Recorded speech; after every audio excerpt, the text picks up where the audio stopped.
You're listening to the B&H Photography Podcast. For over 40 years, B&H has been the professional source for photography, video, audio, and more. For your favorite gear, news, and reviews, visit us at bnh.com or download the B&H app to your iPhone or Android device. Now here's your host, Alan Weitz. Greetings and welcome to the B&H Photography Podcast. Today's topic is VR. 3D 360 VR to be exact. And to bring us up to speed on the topic, we've invited Jim Malcolm to our studio. Jim has been diddling around with VR technologies for about 25 years now, and he's currently the North American General Manager of Human Eyes, which is the company behind the Vuze 3D 360-degree VR system. Jim is also the current president of the trade association, the Imaging Alliance, which is a group of all of the leading electronics manufacturers, essentially, right? Yep, electronics and photo manufacturers, as well as distribution channels. There you have it. And he's the former president and CMO of Ricoh Imaging America Corporation. So you've been around the block a few times. Somewhere along the line, he's also put in a decade serving various leadership roles at Sony Electronics, and he's well known for his presentations at CES, Summit Live, Photo Plus, and other electronic trade shows. Welcome. Nice to be here. It's a pleasure to have you on this stormy day again. We're having a lot of stormy day shows we've been doing. Before we get into our conversation, we're going to have Al's Gearhead Pick of the Week.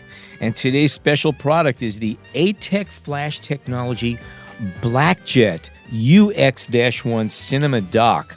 Now, this is really cool, and I think it's kind of appropriate for today's class.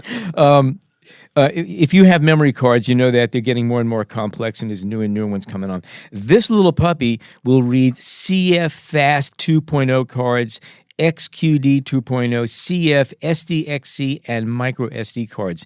It features dual 2.5-inch SATA SSD drive bays that allow you to offload content to your computer quickly and easily. It also features Thunderbolt 3 support, and you can daisy chain up to 5 Thunderbolt devices. It's in a nice rugged metal enclosure, and if you need a high-speed device for transferring, what does it have? Up to 40 gigabytes a second. This is your device. Again, that's the ATEC Flash technology. You didn't mention what did compact flash. Is that? It starts off with C Flash 2. Okay. Okay. I wasn't sure if they're still using that. I don't know. I have old micro drives. I doubt if it reads these things. Anyway, this is a pretty cool device. Again, it reads all of the current cards. It does it real fast, and it's one box, and it's like under $500. That's the ATEC Flash Technology Blackjet UX-1 Cinema Dock.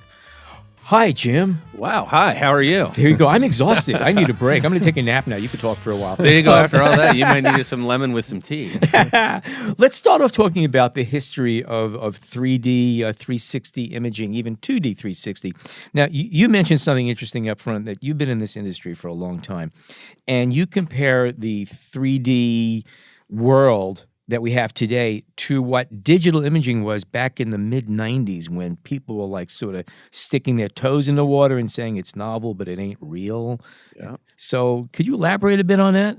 I can, and it's actually more so than just the camera, the technique of capturing stereographic imagery, because I think people do that amazingly well, and there's a lot of amazing technology out there. The trick comes when you go back to play that in a VR headset. So all that a VR headset is a display device that puts 2 screens really close to your eyes, and you have a left and a right image.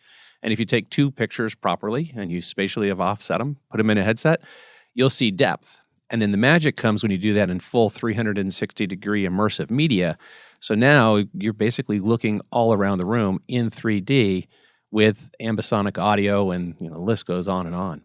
But that technology is very much in its infancy, even though the camera technology is far advanced from what the playbacks can do. Now, 2D's been out for a while. This is like really nothing new. We've been walking through apartments on, Zillow and things of that sort for a while with 2D. Now, 3D is a bigger deal, and there are some major differences between the two. Could you elaborate on what the effects are? Yeah, I think the easiest way to think about it is this. If your end goal screen is to view a picture on a TV set, on your computer monitor, on your mobile phone at an arm's length, then a regular 360-degree camera is fine. I spent some time at Ricoh Imaging, as you said. And I brought the Theta to the market, which is one of the leading 360 cameras that are out there. There's Gear VR. There's a laundry list of products in there that do a really good job. And there's really no reason not to do that if your end use screen is a 2D device like your TV in your living room or your computer or your mobile phone. Right. If you're going to create content for a VR headset and you think of the VR headset as a playback device, right? Creators are going to create content for a VR headset. You need tools that are specifically designed to create content for a VR headset. Same way, if you're a filmmaker and you're going to shoot in 4K Ultra HD, you're going to bring a certain tool. If your output is just going to be something you're going to say on a mobile phone, you may bring a different camera. But if your end-use screen is VR, then you're going to have the right equipment. Now, visually, aside from the fact that you have 3D effect, what other differences are there that you experience when you between, say you have a headset with 2D, 360, and 3D? What are them? What's some of the things that will strike you as being different or much more dynamic? Yeah, I wish I had a more technical term than comfort. But when you put a 2D image in, it feels like you've basically wrapped a poster around your head, and it feels like it's very close to your face. So you're basically looking at a picture that's kind of wrapped around you. It's not normal. It's very uncomfortable. It can make you feel nauseous. It can make you feel like you want to get out of that experience. But when you take proper 3D VR video and you put it in the headset, that's what our brain sees every day. So you see depth, you see scale, you see shape. And it's that piece of it that allows you to be comfortable in a headset, to really become what we call immersed in the experience. Is it less disorienting?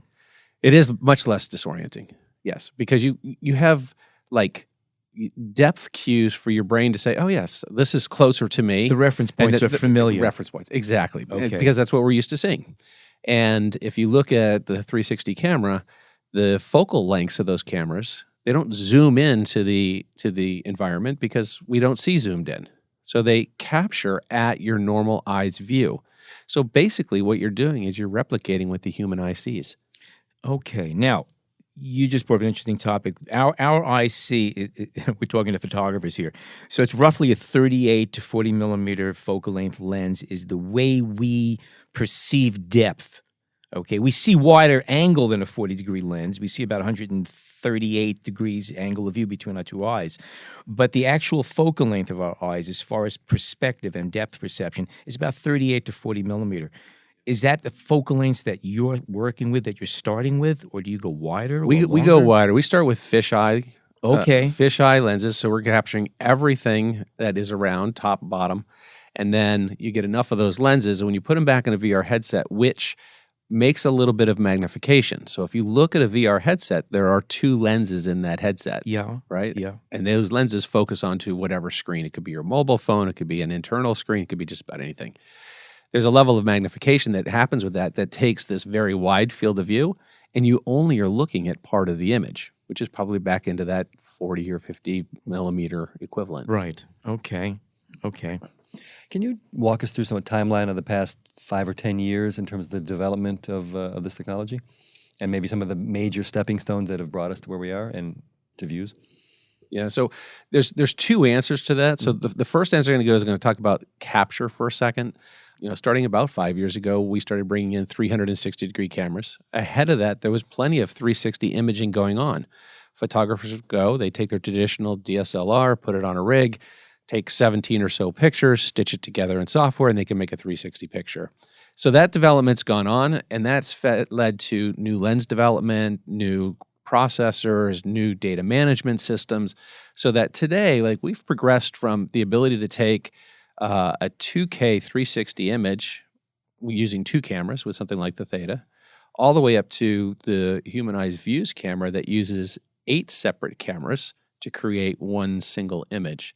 And we can do that all in a device that is battery powered and goes to a single memory card. So it delivers a very easy consumer experience to create that content. So that part of it's moved very quickly. The hard part is the headset. So headset technology has not advanced as quickly. And so something has to change, and it's changing right now. as higher resolution VR headsets or new optical properties or optical designs of that in order to eliminate some of the screen effects. We call it the screen door effect, which are the pixels you look at when you look into a VR headset and you go, oh, that picture is really not all that sharp. So will it be necessary for human eyes to get into the headset business to create what you need? It's one that we've thought about a lot.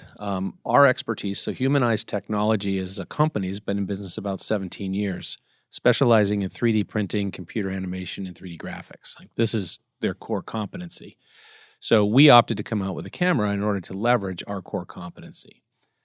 Display technology is an entirely different animal. And even the fab sites to create those sensors are very limited. There's just a handful of them. So, for example, Samsung makes most of the displays in all of the devices because the fab sites to make the displays themselves. So, at this point, I don't think we have to make our own display. I think we need to make, and we just recently launched a system that allows us to distribute data over the internet with a mobile VR platform, as opposed to having to make a headset. We're focusing on capture and transmission of that data in high quality. And is Samsung and other companies, I mean, what are the major hurdles to create the kind of headset that you think we need? So the number one, if you look at today's architecture, it's the pixel structure of the displays themselves. And even when you take the highest quality displays that they can do, which means the smallest gap between the pixels, still when you put it up close to your eye, you can see that. You think about some of the early, if you're in the film or the camera business, look at traditional cameras when electronic viewfinders first came out. Oh, yeah. And people looked at them and they're like, oh, this is horrible. I can see all the pixels in there and it looks like an electronic viewfinder will never take off. Now today, if you pick up, I'll just pick on Sony, and you start looking through their EVFs, they're beautiful. Yeah, they right? went from about 170,000 dots to like over 3 million dots. And Exactly. That's a big difference. It's a huge difference. Sure. What surprises me as an outsider, I'm not a display guy, I'm on the other side, but why that EVF technology hasn't ended up in a headset yet. Right. Right? Because if we can get a high frame rate, like 90 frames per second at that level of resolution, then I think we can solve the headset challenge. But we're not there yet. There are obviously some very good 360 VR experiences out there. What are they using to create that at this point? So, obviously, there's a range of things. But yeah, I was going to say my least favorite answer is it depends. Right. Because it depends. A lot of that stuff that's in the market now, some of it is computer generated. In other words, it's never seen the real world. Some of it is completely digitally created. Some of it. So I think that the largest opportunity for the creator community themselves is to do what I refer to as actually visual reality, which is capturing the visual world around us and bringing it to life in a headset, as opposed to a creator becoming a computer programmer and a digital artist, which is what the other side of the spectrum is. And then in the middle, you have mixed reality or augmented reality, where it's maybe a combination of the two.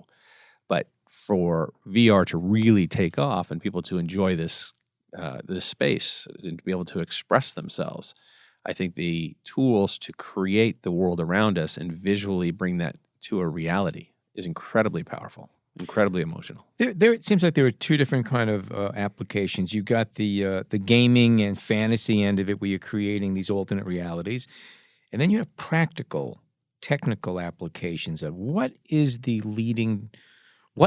the technologies. Is it the need to have real high-tech use for this, or is it the gamers and the fun part of it? Who's driving this? You know, if you look at some of the greatest use of some of this stuff is right now, is things like walk the plank, which is a combination of a mental mind bend together with computer-generated graphics, which, quite frankly, the graphics aren't all that great. Like, you don't look at it and go, wow, this is a photorealistic plank. But you go to a building and you get in an elevator in a VR headset, right? And it takes you up to the 72nd floor, and the elevator doors open, and all that is there is about an 8-foot plank. And all you need to do is, in your room, walk out on that plank and then turn around and come back in. And People can't do it. They're just the fear of stepping out of that elevator. Their minds can't do it. Well, I don't know if you noticed, but when you step out of the elevator, there's an 8-foot plank to the time clock, and a lot of people just go home.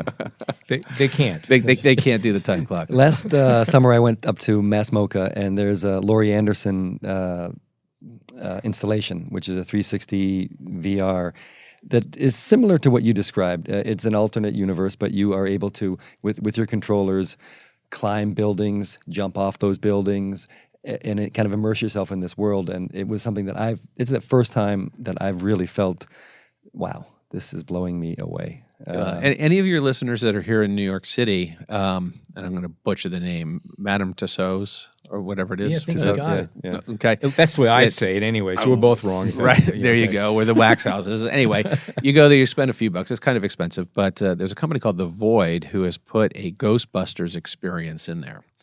And you put on your proton pack and you go out and you play with 3 other characters and you play this Ghostbusters, and it's room scale VR that lets you go out and experience. Absolutely amazing. I'm not going to give away any of the secrets at the end, but it blows your mind. The things that they do is just amazing. But this is created all digitally. That's all digitally. Right. That's right. So on the other side, which is the film side of things, I think what really started to get me really interested in this category was a series that came out called Invisible, and it was put together by a filmmaker, and I think there's 8 or 9 shorts in it. Just Google Invisible VR series or something. And it was the first time that I actually saw narrative, right? And some people argue the quality of that narrative, but okay, fine. It's this, again, everybody's learning. But it was narrative in a VR headset. And that's where I first started going, okay, this is real. Because a lot of people think of this kind of go, oh, well, you just put the camera down and then record what happens. And it's like, no, the role of the director or the filmmaker has become exponentially more challenging.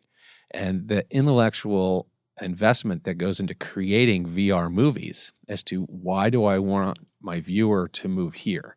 And I'm not going to use a pan or a crane shot in order to get my message across. I'm going to have to do that with moving my subject or my motion in the frame. And all of the principles of filmmaking exist in VR. It's more difficult and it's more challenging. So this is why I encourage people at this point, get involved in figuring out how to tell a story in VR.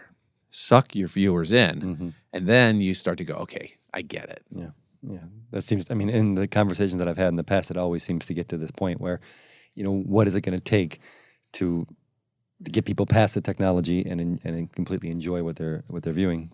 Well, it's the narrative, yeah. I gave a talk during CES, and there was about 450 people in the room. And I said, raise your hand if you've had a VR experience, right? Now, this was a panel discussion that was tied to VR. It was like the current state of VR and AR. So the people that were there were certainly interested in it. And a little more than 2/3 of the hands went up and said, I've done that. I said, great, put your hands down. Raise your hand if you've spent more than 10 hours in a VR headset. 2 hands went up. And I'll tell you, as somebody who's really been living this closely for quite a while, it takes a while for you to learn what you're looking at, how to look at it, but more importantly, how does that affect your life? Yeah. And what are the levers that you want to pull, and where's the emotional cues, and how do I want to communicate, and what's the story I want to tell? And you're going to go, and you're going to see some of the worst stuff you've ever seen. You're going to go, this is ridiculous. And you're going to look at other stuff, and it's going to make you cry. And I'll tell you, the first time you cry in a headset, you understand the power of the communication itself. If a filmmaker or storyteller can make you cry during a Super Bowl ad, right? That mixture of music and emotion and story and humanity, it's amplified 10x when you put in a headset. Now, the kiosks, for example, that they have in movie theaters already over on Kips Bay, where we go occasionally, my kids love them. They go and we spend, I think it's $20 for 10 minutes or something like that. And I've yet to do it because I'm just kind of checking my phone while they were doing it. But how do those compare to where we're at and where we're going to go? They're a good representation of where we're going. It's it's interesting you bring up the kids because there's this if you look at the age curve, kids will jump right in to VR. Kids meaning 20, 21 and below will put it on and instantly they think about the experience. They think about where they've gone. They think about, wow, like, okay, for example, we just got a camera up in the International Space Station. So 245 miles above Earth right now is a Vuze camera that is floating around. And when I put on that experience, like, wow. And I showed it to some kids and they're like, the kids are like, oh my God, like I'm in the space station. The older you get, the more the objections come in, right? Well, okay, that's cute, but I see a pixel, right? Or I see pixels. Or, well, I can't do that. It makes me feel sick. Or I get motion sickness. Or, you know what I mean? Like, I saw a stitch line, right? Or I sneezed and it just ruined the entire experience. Exactly. but it's the phase where we are in the industry right now. And it's like, the older you are, the more that you are used to your way. I mean, it sounds negative. Like I'm an old guy and I figured out how to enjoy this. So I think it takes time. I think it really takes one or two magical experiences for you to say, I get it. And so I fell in love with the whole storytelling and the narrative, but I still was a little bit concerned that it may be a bit of a niche until I went into Facebook Spaces. And now my life has changed because what Facebook Spaces does is it allows you to have a discussion, have a conversation, have a meeting, hang out with your friends, anything in a VR headset. And you're basically sitting around a table in a headset. It's hard to explain, but it's social VR. And is everybody in the same space when you're wearing these VR headsets? I'm a little bit confused about this. We're all in the same space. In other words, we're all seeing the same thing. You're all seeing the same thing. We're all seeing each other. Now, today it's an avatar of everybody, right? Yeah, It's not a real person today, but I'm telling you that's going to change in the future. But you have an avatar and you can move your hands. You've got little controllers in your hands. You can shake hands with people. You can have a conversation. It's social VR. And people who think that VR is an isolating individual experience, they're not giving it its proper dues, which is the whole VR social component. Because when you get into social environments, I've done virtual karaoke, I've done spaces. It'll blow your mind. And like the Vuze camera, I can go out and I can shoot in the environment. In fact, I'll give you the real world example of what I did at CES. In fact, I can give you a link to my Facebook. Listeners can go watch it. But I launched the Vuze VR camera in a VR headset from Facebook Spaces at CES. And so I took the Vuze camera, I put it in our booth at CES. I made a video. I pulled that video into Spaces. I went live around the world in VR Spaces. What people saw on their 2D screen was me standing in the booth. Now, granted, I was an avatar, right? This little character of me. As I talked about and showed pictures of the camera and talked about the launch and did all of that type of stuff. 100% in virtual reality. Amazing. It's so easy to change every environment. I can take somebody around the world in minutes. I can share stories. I can watch kids grow up. I can communicate in my space with content that I created in virtual reality, 3D, VR, right in a headset. It's amazing. And how much time do you spend in a headset?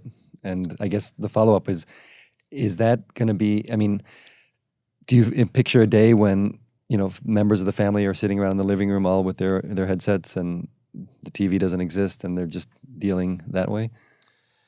So let's answer the first part of that. How much do I spend a day? I would say that I'm usually in a headset about an hour a day. If I'm getting into post-production on something, it'll be much longer because now I even do my editing in a headset. And the reason I do it is because I can see very quickly and easily what it's going to look like in a headset. It's like live view for you. Yeah, it is. It is. It's basically, you know what it is? I use something called virtual desktop, and I basically mirror my computer monitor in my headset. But the reason that I do it, even though the image quality is nowhere near as good as my desktop monitor, right? And I see pixels, and I can't see my keyboard because my keyboard is there, and I it's like Braille, and then I know where my mouse is. Like, I've gotten pretty good at it, even though I'll tell you, it is not easy to figure it out. But the reason I do it in my headset is because I can see what my colors are. I can see what my transitions are and everything very easily. If I work on my computer monitor and then play that back in the headset, I'm going to have a different color space. So I work directly in my headset to see what I'm going to get. WYSIWYG. Yeah, it is. It is. That's it. Yep. And then I go back and take off the headset and I let the computer render it all out, and I, do my sound effects, and I can do anything else like that with it. But Well, in the follow-up, let's flash forward 10 years. Where are you seeing the experience more than, we can talk about Vuze, the cameras in a bit, but where would you see the standard experience being for the family, for the kids, everybody? yeah, I think but between now and then, the first thing we're going to see the adoption of VR in the workplace. Virtual meetings, virtual consultations with doctors, more commercial applications type stuff where you can go see your banker or your tax attorney or it doesn't really matter, in VR, and they can share with you lots of data. It's very easy to visualize data inside of a headset. So I think that's where we'll see our first like real practical, I'm going to go in a headset every day, is at work, training, education, all that type of stuff. We're talking about like human scale things right now. And as we're talking, you mentioned medical. Now, it seems that there'd be a lot of applications for this technology medically, for like putting tiny little cameras, which they now have with these technologies, into one's body or bloodstream, and have real 3D accurate renditions of what's happening in real time. Is that being done yet, or it is? I'll tell you a real world example out of it was either USC or UCLA. I think it's UCLA Medical Center. There's a brain surgeon who talked in an event that I was at about a year ago. He does augmented reality, which is a VR headset, right, where he can still see the real world plus putting digital data on top of it. But what they do is they model a tumor using an MRI, magnetic resolution imaging, right? So they make this 3D model of the tumor. They overlay it. So when he looks at the structure and he starts cutting into the brain, today, or in the past, he was only able to see as far as his scalpel blade was going, right? And he really didn't know how deep he could go. But now he can actually move his head around and look and see the 3D model of the tumor, exactly where it's at in relationship to where his cut is, so he knows where to stop, or he knows what he's taking out. So, yeah, the practical applications for VR in medical, VR and AR will blow your mind. See, that to me, that nails it right there. People say, okay, this is all great. What do you use it for? You just gave me, to me, as well, such a concrete reason for it to be. That's a beautiful application for it. Absolutely. But I'm a little bit upset because possible. But I'm a little bit upset because I thought I just had that idea, and apparently someone else is doing it. So, well, it's really one of the interesting things. There is so much work being done in this space that the words aren't really going to get out. Another California school, I think it was USC in this case, using VR, complete VR, not AR, but VR, to study and treat Alzheimer's disease, and that taking people with memory issues and bringing them back into visual environments that are familiar to them. They've got an entire program that they're running where they have these elderly people riding bikes through the neighborhoods that they lived in order to stimulate their memories. Wow. It's unbelievable. Wow. Unbelievable. Yeah, I guess we're so caught up in our world, in the entertainment and simply the photography aspect, that we kind of forget about the real world a little bit. Yeah. And my piece. Sorry, I'm like rambling, because this is what really gets no, me this excited. is good because right? see, I'm kind of prejudiced in advance because my whole experience of putting on headsets and stuff is crashing expensive cars into the wall before the first turn. And it's just destroyed my confidence in myself. So it's nice to know that there are actually good things that you can do with this. Not only do good things, but we right now as an industry are empowering creators to be able to create for a new medium. Mm-hmm. And if people start to think of VR headsets, not as VR, but think of it as a fourth screen, right? We talked earlier about the TV, the computer, and your mobile phone. Well, this is a fourth screen. And how do you want to tell your story? What do you want to communicate? How do you move emotions in that fourth screen? And if you think of it as a fourth screen, then there's a lot of really creative people out there. In fact, there are so many creative people out there, which is why I've stayed on the manufacturer side all the time. Back in the old days, my whole thing is I wanted to be a professional photographer. I wanted to shoot. I want to be a shooter. And then I started meeting people who were actually amazing creators, and I was like, oh, I don't know if I can keep up with that.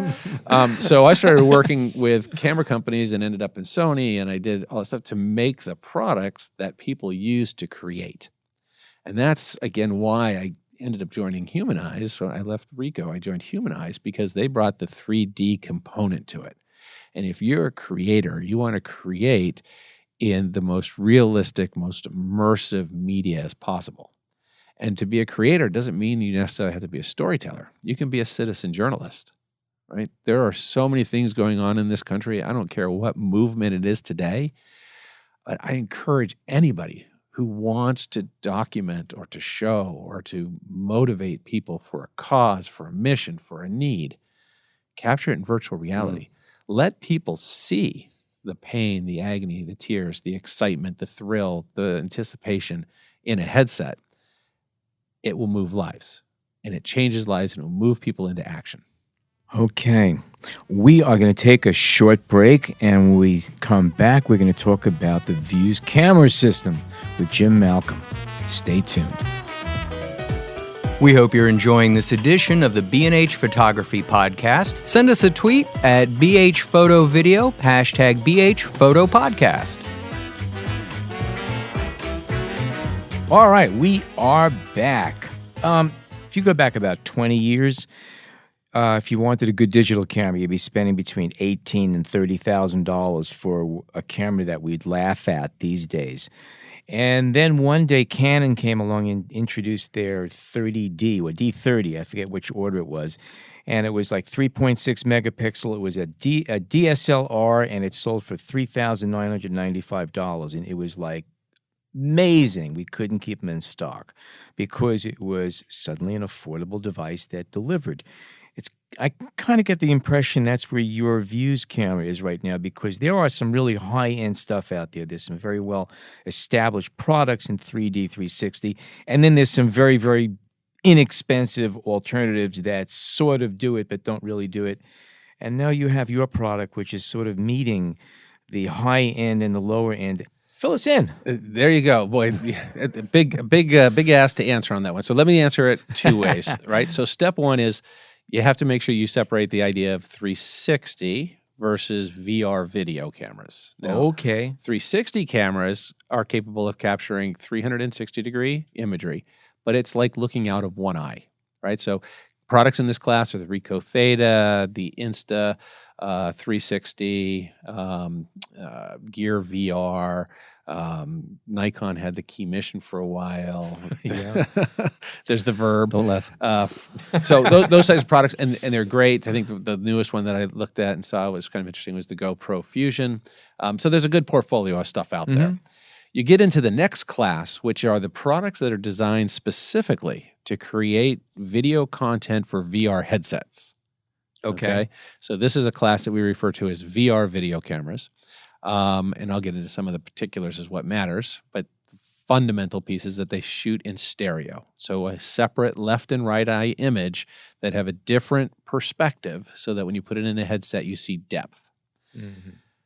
The product range in that category starts with the Vuze, original Vuze camera. It's $800.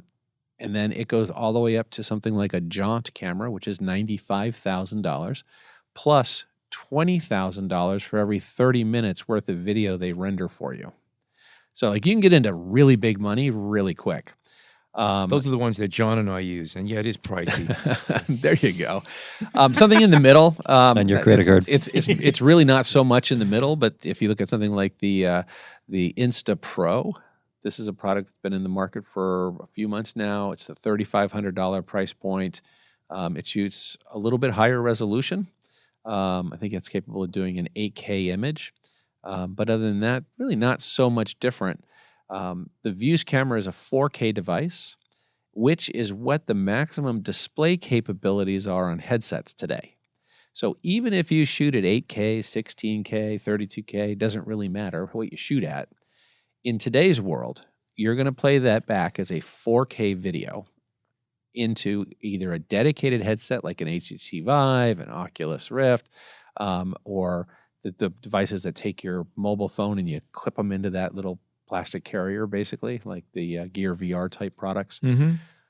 They play back 4K, right? Your mobile phone plays back 4K as a maximum output at 30 frames per second. Like, this is what we're doing.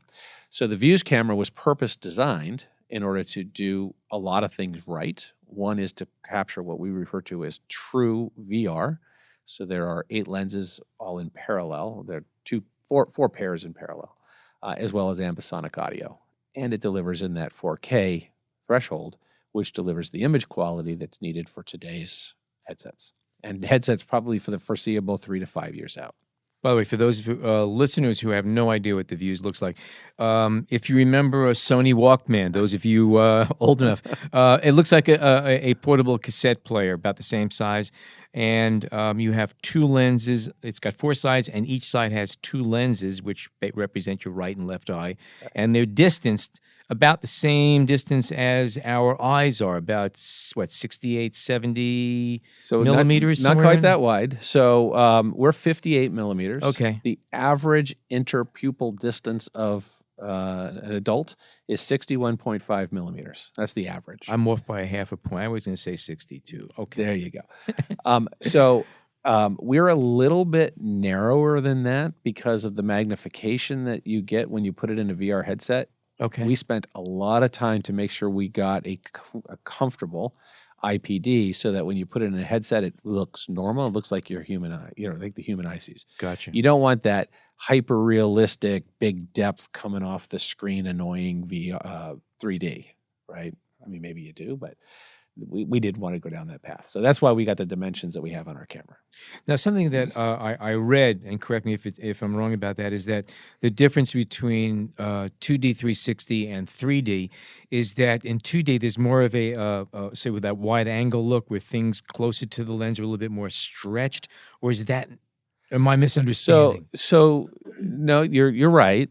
If you use 2 lenses to create an entire 360 world, like if we talk about the Ricoh Theta, right? There's a certain fisheye effect that you get, and you get this distortion, and yes. So when you look at those images, you can see like this distorted field when you're looking off center of the lens. In the Vuze camera, we use 4 separate cameras to create one single sphere for your left eye. So we can use less of a fisheye, right? Because we don't have to cover the entire field.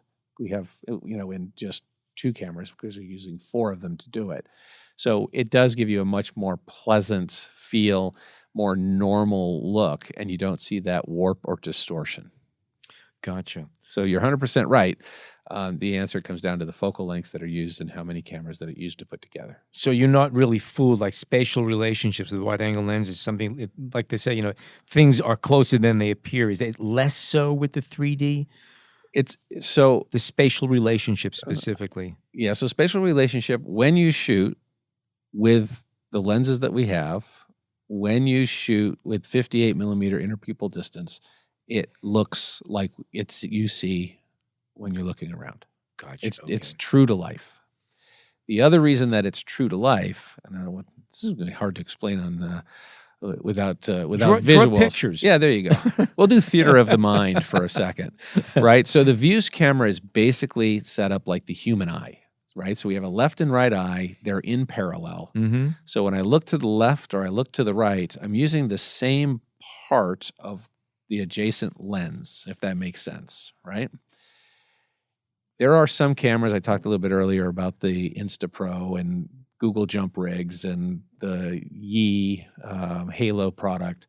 They have sometimes 16, 17, 20 cameras on it, but they're in a circular ring-like design, right? So none of those lens pairs are in parallel. There is a little bit of an off axis. Mm-hmm, so if I'm looking straight out of what would be my right eye, I'm actually looking a little bit out of the corner of my left eye. Right. And then they have to use math in order to make that look normal for you. And that's called computational 3D. And that adds a whole nother layer of complexity because depending on where your subject is in between camera pairs, you could actually lose the 3D effect in that.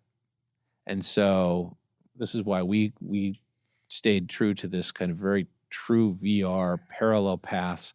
It makes our camera a little bit almost looks square. Yeah.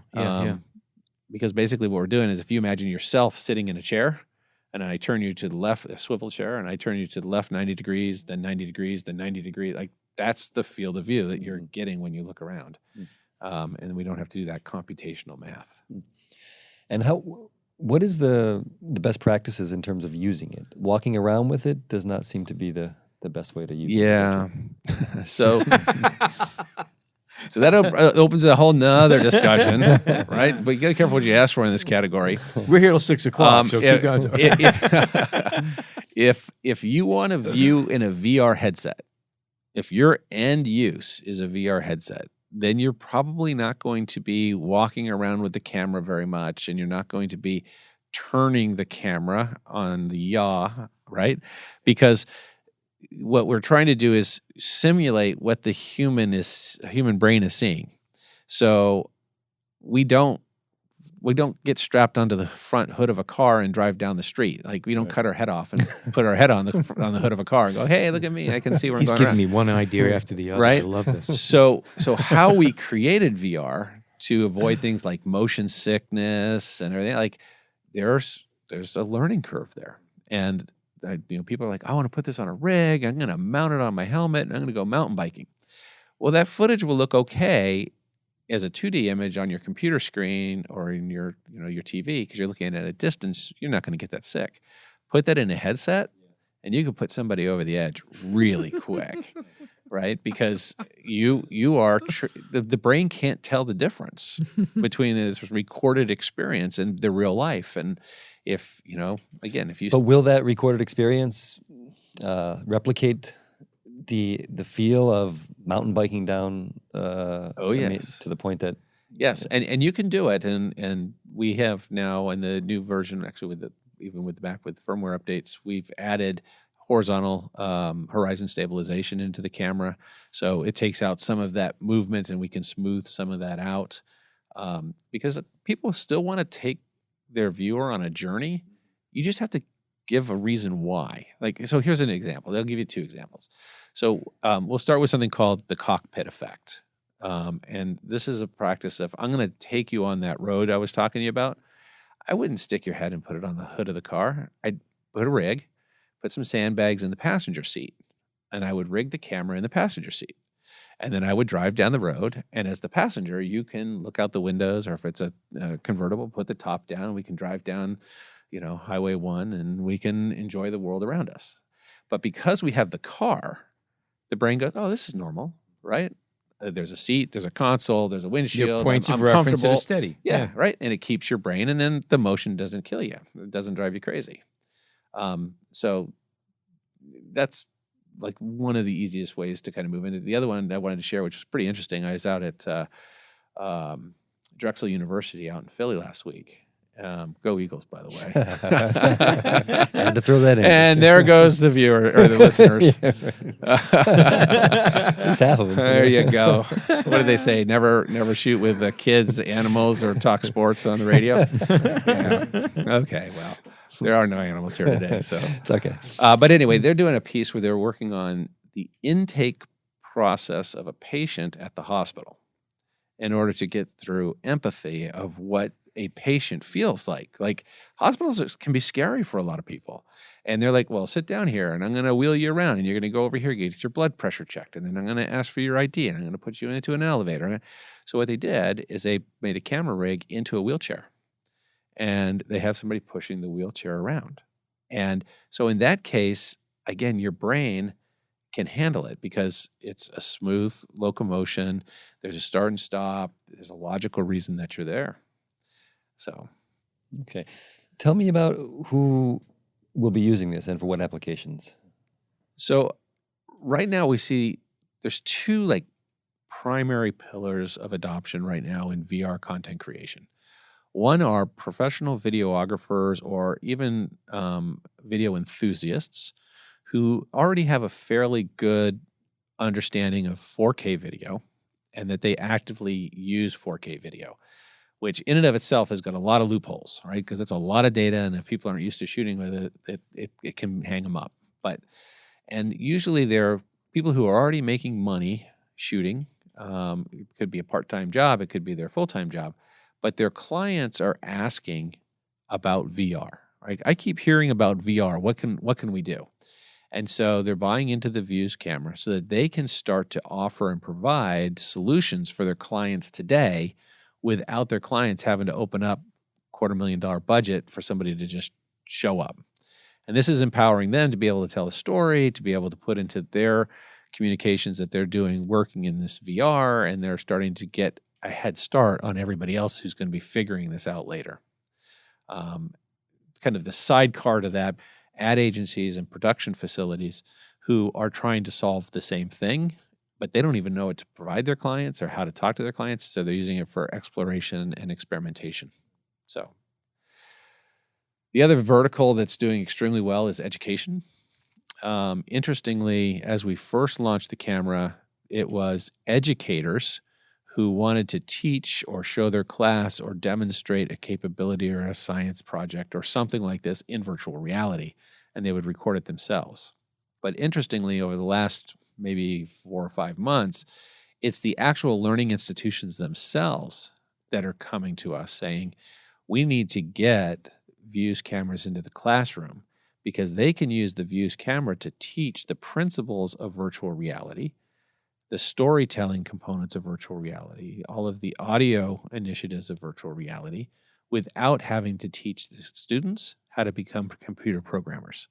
So it's fast tracking them into understanding the depth and the capabilities of VR without them having to, well, here's how you make a shape in VR, right? And then how do you build that into, whether it's Unity or Unreal or whatever programming language you want to do. And it really fast tracks the students into understanding their role in creating VR content. It sounds like that, and correct me if I'm wrong, but this is the first of many that will come from Vuze, correct? And I know you have a second one out already. Yep. But is that the sense is that what you kind of want to offer to the listeners, that this is here, start playing with it, and in a couple of years we'll have something that will blow you away even better and easier and cheaper? Or yeah, so it's interesting. I don't know that it's necessarily a category that's going to get cheaper. Mm-hmm.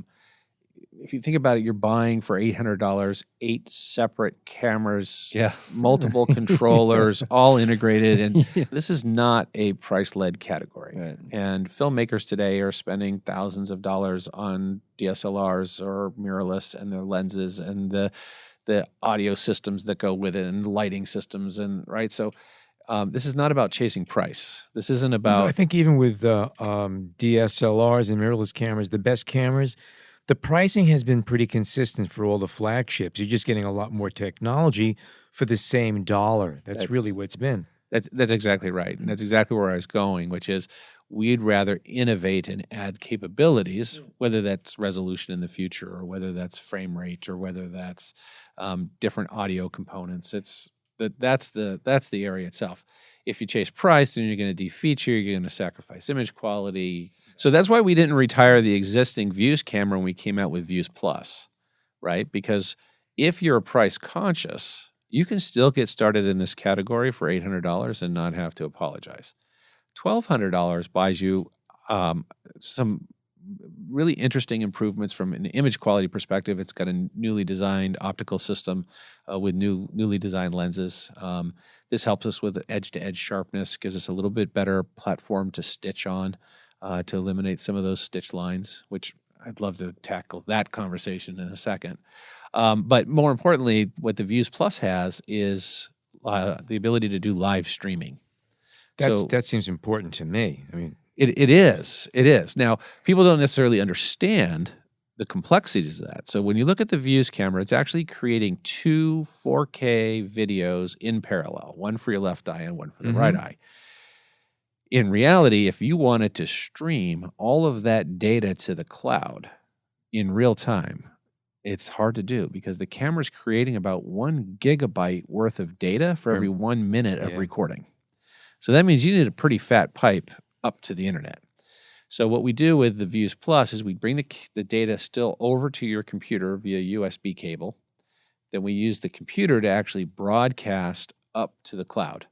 And what we do in the computer is that we resize, we stitch, and we prepare all that video in order to push it up.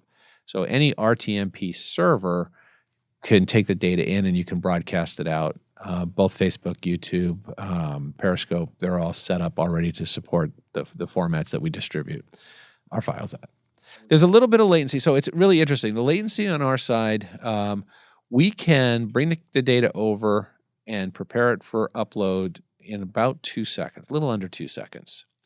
So not a lot of delay there. Then you have the time it takes for it to push up to the cloud. Once it's in the cloud, all of the platforms currently put all of their live streaming data through a series of digital filters on their side. They're looking for copyright infringement, music, make sure you're not broadcasting a live paid event, all of that type of stuff. Then they package it and code it to play it back into their players, right? So Facebook has their player and YouTube has their player. So that takes some time. Anyway, long story short, about 24 seconds is what we were getting when we were at CES from the show floor up until it was being displayed onto a mobile handset. Wow. That's incredible. It's pretty good. And unless you're actually sitting in the room and hearing the person speak, right, and then watching the delay, you have no idea that 24 seconds exists, right? And maybe I could ask you to maybe just walk us through the use of it very quickly for somebody like myself who's a newbie. Sure. Like, so the Vuze camera is a shoot and store device. Like I said, it creates about 1 gigabyte of data for every 1 minute of recording. You would put it in the environment where you want to shoot, turn it on. Now you can connect to the phone via your mobile phone using Wi-Fi. Then you can control the camera, start and stop recording, set your exposure values, all of that type of stuff. all through the app. All through the app. When you're done recording, you then take your memory card out of the camera or connect the camera via USB to your computer, and you transfer the data to the computer. Now, that's a real important process, especially for photographers. It's really interesting because if you're a traditional photographer, you're used to just dragging your files over and you'll manage them later. In the case of this camera in VR, you still have to be careful how you transfer that data over. So we encourage you to import the video into our software and then archive the files once they're imported, because we have to combine all of the video, 4 separate audio tracks, all of the camera data into a certain folder. Anyway. Just hold that thought. When we're capturing on the plain views, there is no live view. That's right. How is your exposure set? Say you're in a room, for instance, you're doing an interior and you got window light and you got interiors and darks and lights, or even outdoors under even lighting. Yeah. How are the exposures established, and how do you check your exposures if you have no way of seeing what's going on? Very carefully. Okay. What we have to do, so the most recent version of the firmware allows you to actually set and preview your cameras, and you can set your exposures. Okay. However, the truth is that we have to capture everything from the brightest sun to the deepest shadows. Right. And we have to capture them in a way that camera number 1 and camera number 3, right? So both of those being a left eye, for example, I need to be able to merge those. So I can't have too much of an exposure differential between the two, right? Because if I have something that's 3 stops over and 4 stops under, and then I try to blend that together, it gets really hard, right? So there's very, very sophisticated algorithms that are measuring all of that space. And even when you go in and manually override what the camera does automatically, and you say, boy, I really want to bring down this a couple stops, we still have to go back and make sure we're able to balance that out. So we have to look at the parameters of what all the other lenses and stuff are seeing Okay. as we bring that to life. it's a complicated process. But it is an automatic exposure system that's in the camera. There is an auto exposure for every lens that's on there, but they all talk to each other All right. during the exposure as well. Because it's very often that you're going to have shadows on one side of the street Sure. and you're going to have sun on the other side of the street. And we Yeah. need to balance all of that out. So, Incredible. yeah, there's a lot of complexities. And it's easy to criticize, like, well, I think I could do that better. It's like, okay, you think you can do it better? Good luck to you. Which is what happened with all these GoPro rigs and stuff early on, where people would put together a bunch of cameras and they try to stitch it all together later. And they're like, oh, wait, my frames aren't aligned, right? I can't blend it. My exposures are wrong. The syncs are off, whatever it is. So anyway, the Vuze makes that a whole lot easier. So once you import the Vuze data into the computer, you use the Humanize Studio software in order to render it out to your final video. And this is where the stitching happens. This is where we know that we have to stitch. You have 8 cameras. You're going to have to put it together somehow. You have to assemble it. We've made it very easy to set your stitch marks based on distance. So if you just set automatic, it's possible that it will miss the actual points, or somebody walks through a stitch line at some point and you'll see a glitch. But in our software, you can go in at any point, put a keyframe in, and tell it how far away from the camera you want it to stitch, and you can stitch to that point. So it's super easy to do, and then you just hit a render button and you decide how you want to output it. You can output it as a single frame that's, which was what most people do today. It's a 4K UHD video, top half of that frame being your left eye, the bottom half being the right eye. So it's called a top-bottom format. Now, if you go through it and you say you think you got all the stitching out and you render it, and all of a sudden it turns out there's one little problematic thing, could you go in and just clean up that one thing? You'd have to redo the whole process. You can go, well, you can go back and correct that one little area, assuming that you did save your stitches and everything, right? So normally you would save a project anyway. So as long as you save the project, you just go in and refine that one stitch and then render it back out again. Okay. On a PC, it takes about 1 minute to render 1 minute of VR video. So it's not so bad as far as timing is concerned. Mm-hmm. Mm-hmm. Now, you also mentioned everything that we're talking about.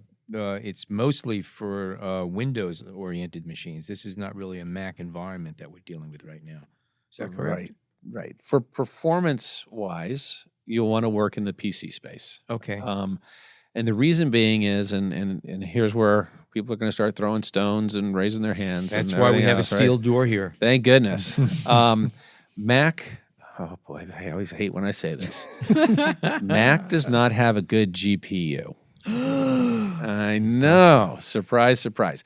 They have an amazing graphical user interface. And I'm a Macaholic. I use my Mac all the time for a lot of different things. Computational horsepower is not very high on a Mac. In fact, if you look at the Apple platform, there is not a single headset or VR device or camera system that natively works well on it. And it's just because the GPUs are not so good. Now, I've heard, and although I haven't tested it yet, is that we'll see a huge improvement in the new iMac Pro. So I thought about getting one and testing it and seeing where it's at. They start at $5,000. It's either 4 or 5. I think $5,000. So what's the problem? Yeah. and then I decided, of course, because I like to max everything out. And I'm like, well, of course, I want to have the best GPU. Mm-hmm. I want to have the most amount of RAM, which I think was 128 gig of RAM, which was really nice. Maybe 2 terabytes worth of storage in it. The price tag of that iMac Pro goes from $5,000 to $13,200. Yeah, but you deserve it. Yeah, right. Well, here's but here's what I deserve. For $1,500, which was much more on my budget, I picked up an MSI gaming laptop. It had an NVIDIA 1070 graphics card with 4 gig worth of video RAM in it that has 1,920 CUDA cores on that GPU that can render 1 minute of video in 1 minute and solve my problem for $1,500. And your point? And my point is that's where I do all of my rendering. I do all my rendering on that. It's a portable, very easy system to get around. And then I do all my final editing work. I'm a Adobe guy, so I use Premiere Pro, and I do that on my Mac because I can tell the story in Mac no problem. It just doesn't have the computational horsepower to do the stitching part of it. So the point here is Sad that but true. an important point that you're really just making here is that for any of our listeners who are interested in this kind of technology, it is reasonably affordable. You don't have to, hawk the house and sell your kids That's right. to get involved. For a few $1,000s, you can get yourself the views and you can get yourself a good computer and whatever else you need. Yep. It's within reach. It's reasonable. It's doable. It 100% is. And if you look at total cost of ownership of VR, right? So you need a laptop. You need I would recommend a tethered device. Now, Microsoft with their new MR headsets, there's 5 or 6 different companies that built against that. Asus, Dell, Samsung. I forget who the other 2 are. But anyway, there's those. But then you also have the HTC Vive, which is, I guess my plug for them is my favorite device. It's been the most comfortable, the most processing power, the overall quality of the system, I think, is leaps and bounds above the other stuff.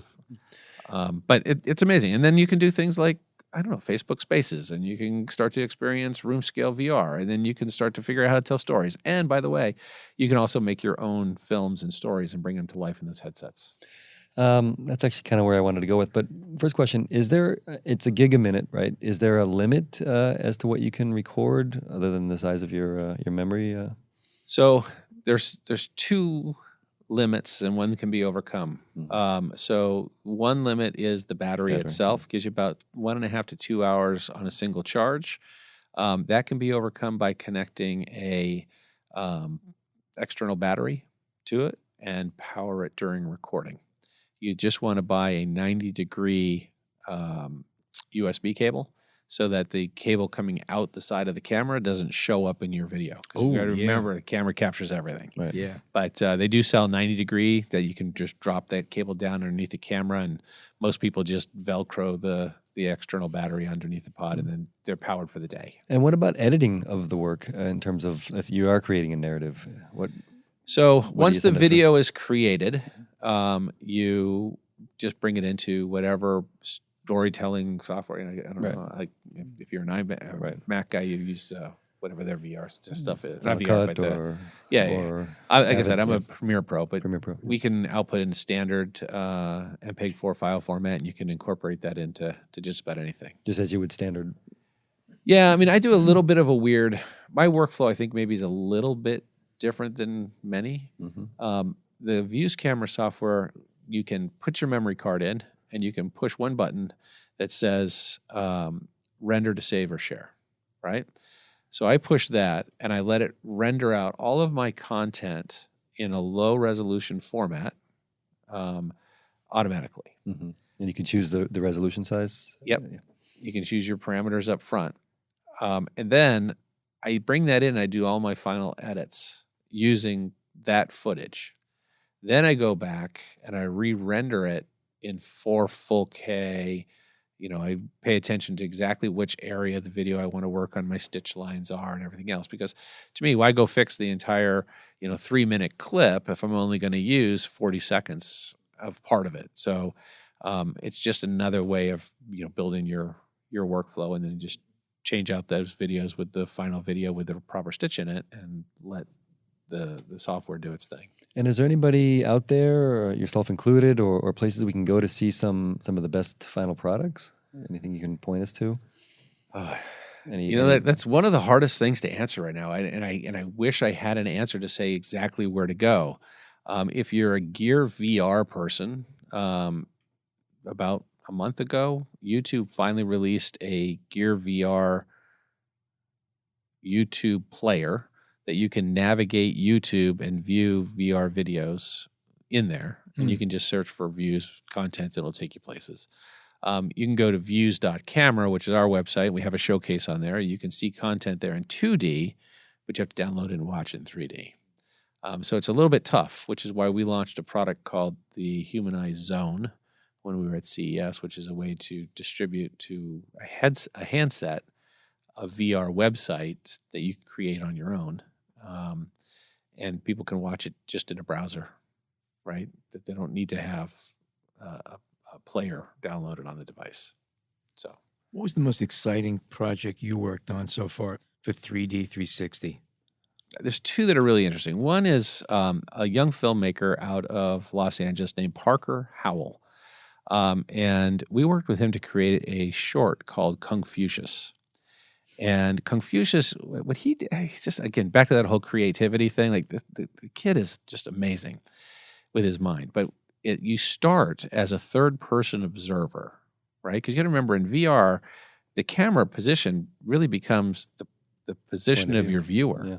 Yeah. So you're in an apartment and you're looking around, and this guy comes in and he's all excited, and he puts a box down on the table and he sits down on the couch, and you see he's like really excited about something. He opens it up, and inside the box is a pair of glasses. And he picks up the glasses and he puts the glasses on. And when he puts the glasses on, it turns into a first-person perspective. And up comes the sensei who, is, I'm going to teach you about Confucius. And he gets teleported into this world. And, when he gets to be too much, he takes them off, and you're back to a third-person viewer of what's going on in there. So that was really exciting because it was really the first, like, real, true narrative that used the strength of the camera, used the strength of its portability, used the strength of camera placement to really tell a really interesting story. So that one was pretty cool. And then I think the one that really just literally gave me goosebumps and like I felt like a little kid again was we were selected by National Geographic, and we were flight tested and approved through NASA and the International Space Station. And the Vuze camera is now floating around the Earth at 254 miles in orbit.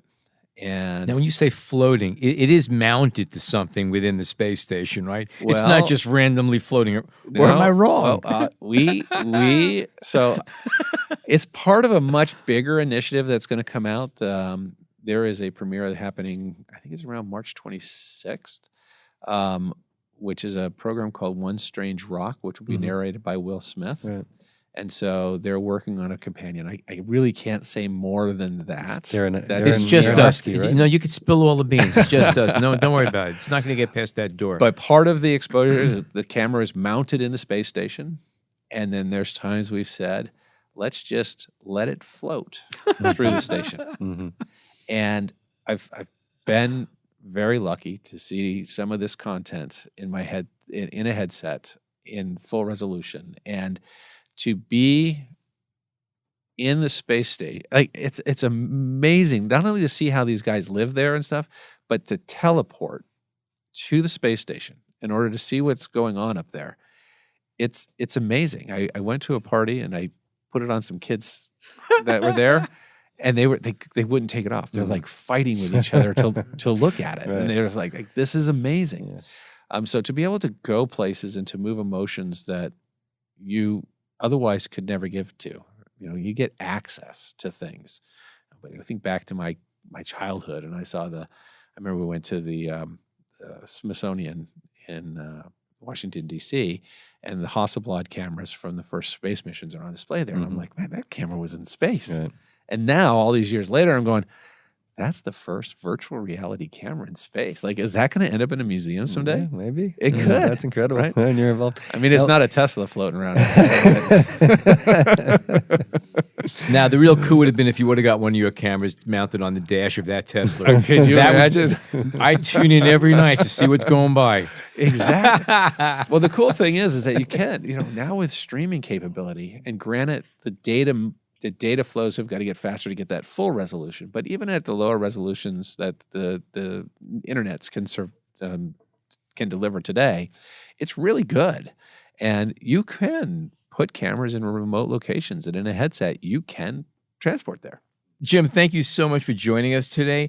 And also, if our listeners want to see more of what your company does, what are the sites that they should be going to? The easiest is just go to vuze.camera. There's no .com on the end of it, just Vuze, VUZE.camera. take you to our website. You can navigate there, learn about the Vuze camera, the Vuze Plus, Vuze Zone, some accessories we have up there. It's also a place where we have our showcase. You can look at sample videos that are up there. So start there. I will be as bold to give out my email address. If people want to send me email, I do my best to follow up with it. So you can send me an email at jim@humanize, and that's like your eyeballs, EYES, humanize.com. And I will do my best to get back to you. And I believe that we are at a stage in this community, in this development, that it's about combining and working with other passionate people. So if you're passionate, you like what you heard today, reach out and let's build something amazing. That's cool. And if he doesn't get back to you in 2 days, I have his home cell number. Just get in touch with me, and I'll hook you guys up real fast. Are you a subscriber yet? If you are not a subscriber to our show, head on over to Apple Podcasts, iTunes, Google Play, Stitcher, or Spotify and sign up. It's absolutely free. And while you're there, leave us a comment. We encourage feedback from each and every one of you. Is there a topic you'd like us to tackle? Let us know, and we will tackle it. And remember, we have over 100 episodes posted online, and most of them are as timely as they were when we first aired them. So for now, on behalf of John Harris, Jason Tables, and myself, thank you so much for tuning in today.